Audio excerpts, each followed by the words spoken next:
Автокондиционерлерге немесе көліктерге қосымша генератор ретінде осындай бізде арнайы автономный генераторлар бар. SR Авто фирмасынікі. Бұны қалай қосу керектігін айтайын. Ең басында бұны мынадан тартып от алдыра алмайсыз. Ол үшін сіз бірінші аккумуляторға плюс-минусын жалғайсыз. Мына жағынан майын құясыз.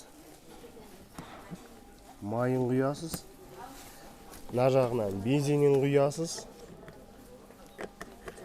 Сосын барып пультпен чарж дегенді басып от алдырасыз. Мына жерде кнопкасын қосасыз да, чаржбен от алдырасыз. Ішінде стартері бар. Система өзі барлығы бензин, май бәрі араласқаннан кейін бұл өзі от алады.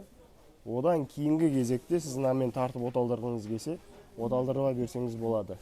Бірақ та ең алғашқы запуск бізде аккумулятормен кетеді. Бұл не үшін керек десеңіз, бұл қосымша 110 ампер сізге қосымша тоқ беріп тұрады. Кондиционеріңіз стояночный режимде машинаңызды өшіріп қойып, осыны қосып, түнде кондер қосып, рахаттанып қолдансаңыз болады. Және де көлігіңіздің аккумуляторын отырғызбайды, оған қосымша заряд береді.